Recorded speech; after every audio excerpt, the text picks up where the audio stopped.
The key to getting anything and everything that you want in life is to chill out. You thought you came on this video and I'm going to tell you how to stop caring? Spoiler alert. Clickbait. Clickbait, 100%, I admit, it's clickbait. I'm not going to tell you how to stop caring. I'm going to tell you something much more profound and a much better ROI on your time, so it'd be foolish for you not to stick around. Have you ever watched a movie and someone is working so hard, day and night, toiling all day to achieve something, and then they come across somebody who just achieved it like that, and they didn't give a rat's ass about it? They chilled out, they just got it. See, life has a funny way of ensuring that you draw the short straw every time you try to bend and rip the fabric of reality in order to suit your desires. But some people just do it so effortlessly. How do they do that? Now, this is your last day of doing this. If you listen to this video and you do exactly as I tell you to do, as you should do with every other video on this channel, you will see stuff which normally decided to avoid you, your dreams, your desires, start to materialize in front of your very eyes. Now, the thumbnail did say, stop caring. Imagine if you just said, I don't care about anyone, therefore I'm not going to brush my teeth this morning. You're not going to have a very good social life, are you? You're not going to have a lot of people talking to you. You're not going to be invited to a lot of parties, are you? Obviously not. So you can't stop caring. The secret isn't stop caring, but stop worrying. And how do you stop worrying? Simple. You develop steamroller confidence. Ultimate, unstoppable, utter, pure confidence. Believe it or not, people actually believe everything that you say, as long as you say it in the right way. And they believe that you know what you're talking about. You project something, that's exactly what they're going to believe. Because people don't have the time to completely analyze you because they've got their own problems in their lives and they don't have time to analyze every word you say. So yeah, they believe everything you project. Just project it with enough power. Also, when you have steamroller confidence, you're a lot less likely to care what other people think anyway. A lot of people overdo this. And they overdo this and they come off as arrogant. You don't want to come off as arrogant. The way you balance this with your steamroller confidence is that you do this with a fun-loving attitude. You're cocky, you're fun, you're also arrogant. Then people start liking you. No one likes an arrogant, sad person. No one likes an arrogant, angry person. People worship arrogant, cocky, funny people. That's literally every TV show out there. See, not giving an F is not about acting all hard, thinking that stuff don't bother you, while on the inside it burns you and infuriates you. I see people making that mistake all the time, and it drains them. Not giving an F is actually about categorizing things in your brain, saying, this stuff is going to affect me, this stuff is not going to affect me. This is what I'm going to deal with right now, this is what I'm not going to deal with right now. And then diverting your attention to something more positive, something that you are supposed to be doing, something which is fun. You know, your mindset should generally just be fun.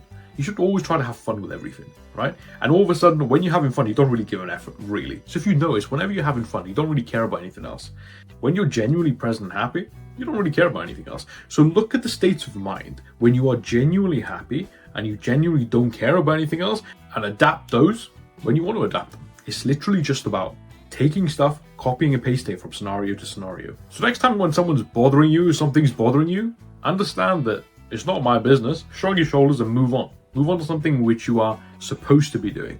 This is the rule that I want you to do from now on. If something's not threatening your peace of mind, your happiness, your life, or your purpose, move on. Shrug your shoulders and move on, and just be like, okay, I got better things to do, and go and do those. That is what really not giving an F looks like.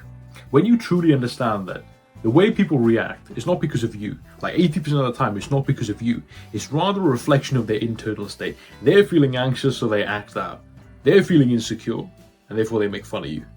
Take this opportunity with your steamroller confidence to just hit a comment back, and all of a sudden they'll shut up. 99% of the time they will shut up, because they'll know that what they just said was wrong and they have nothing to back it up with now. Call them out, and then just have fun with it as well. Because their problems are their problems. It's not something you've got to deal with. You can make fun of them if you want. You can call them out if you want. But there is no reason to put their problems on your shoulders and bear the weight. There's something they got to deal with, not you. So after this video, I want you to go and try 3 things. Because these 3 things work for me. And if it worked for me, it's going to work for you. Now, one thing I promise you on this channel is that this channel is never going to give you any BS. Right? This is not going to give you anything that you can just search up on YouTube, search up on Google, right? Ask Google and it'll tell you, oh, be yourself, stuff like this. Oh, stop caring. No, none of that. None of that you will find on this channel. So if that's not incentive for you to subscribe to this channel, right, that's a foolish decision in my opinion, and you can carry on being a little nerd that you are. When you're not invested in them, they will become invested in you. Believe it or not, the vast majority of people want to be loved and approved of because they don't get that in their regular lives. A lot of people just go about their day and they don't get any sort of appreciation. So when they get the opportunity to gain appreciation from you, they're going to jump at the opportunity. See, there was some OG advice our teachers always used to tell us in primary school and secondary school. When someone was bothering you, or someone was playing up or acting up or disrespecting you, just ignore them.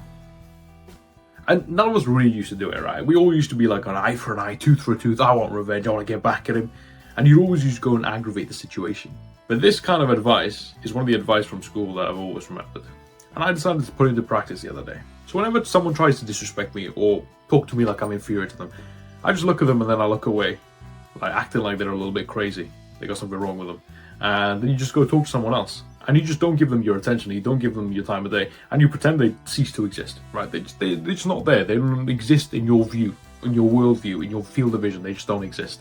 And heck, will they do everything in their power to get noticed by you, to get your appreciation? 100%. It's kind of funny as well. So when people were in the tribal era, if you got disowned by your tribe, you would die. So literally the people who weren't disowned by their tribe, because they had this affinity in their brain, passed on their genes to the people who live today that were not disowned by their tribe, and that's why we're the descendants of those ancestors. These guys had it wired into their brain, they don't want to be alone. They were always part of the tribe. That's what gives us such a herd mentality. Now you want to know how really to use this to your advantage? When you meet them, right?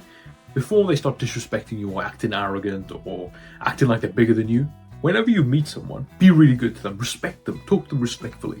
And instantly when they start acting up, or acting out, or being arrogant, or talking to you like you're some sort of inferior individual, to them, take away the respect.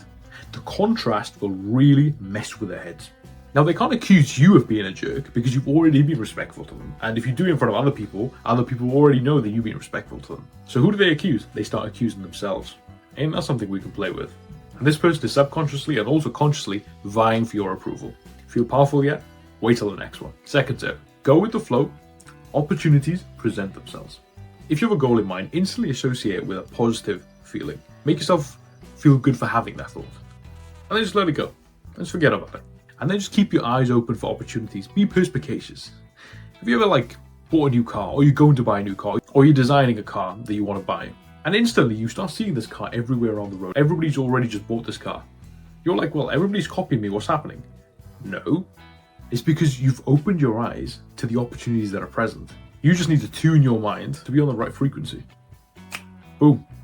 Opportunities present themselves. Next thing. Act like you don't want it.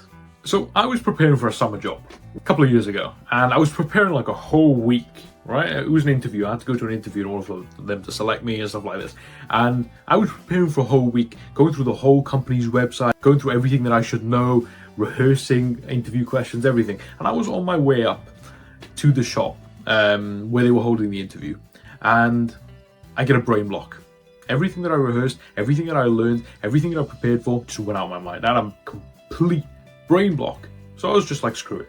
I'm not going to wreck my day over this. I'm just going to go improvise, have some fun, see how it goes, and just be confident, and it'll just be good practice. I don't even want the job anyway. So I went in, and there was 4 people waiting there in suits, and I was just wearing casual clothes, semi-casual clothes, not a complete tramp. But then I went there and walked past these 4 people, sat down, wait till they call my name. They call my name, I go in, have a casual conversation with the interviewers, start cracking a joke, talking to them a little bit, and make another funny joke. And the hiring manager's on the floor just laughing. The floor manager's on the floor laughing as well. And I'm like, all right, calm down. It ain't that big of a deal. It wasn't that funny of a joke. And I just came out. I was like, oh, that was nice. I came out of that interview knowing 100% that I didn't get the job. And before I even got home, I get this email notification on my phone saying you're hired. I don't even think they interviewed the other 4 people in the suits, dressed up all tight with all their degrees. And that's the day I learned that no matter how many degrees you have, no matter how many qualifications that you have to make someone like you, and they will give you anything. I didn't even want that job, and they give it to me anyway. And the more you want something from someone, the more you try to impress someone, the less likely they are that they're going to like you. Because even if they want to give you something, there's a tension between you and them. It's like you're pulling. They want to give it to you anyway, but you're pulling. But if you make them feel good, they'll give it to you for absolutely nothing. This is why charities fail to raise any money, but then pretty girls get practically everything from every man they see. Make people feel good. And when you make people feel good, they'll automatically give you stuff anyway, even if you don't want it. And the less that you want it, the more they want to give it to you. And finally, this is for you, people pleasers. Focus intently on yourself. Understand what you want, understand where you want to go, understand what you see your life as, understand who you want to be, and focus intently on that. Make a clear decision in your mind that you want to do something, and do it. Stick to your guns and do it. Take it all in. So whenever someone asks you to do something, ask yourself, well, what do I want to do? And if you do that, people are going to start overreacting. People who initially took you for granted, took your kindness for granted, they're going to start overreacting. And they're going to be like, oh, you would never used to be like this, you changed so much, oh, you're so narcissistic, etc., etc. Soak it in, feel the anger, and choose yourself anyway. You don't even need to say, I'll need breath out. You're like, that's it. Let me know what you think, because whatever you just said. That's my outro then.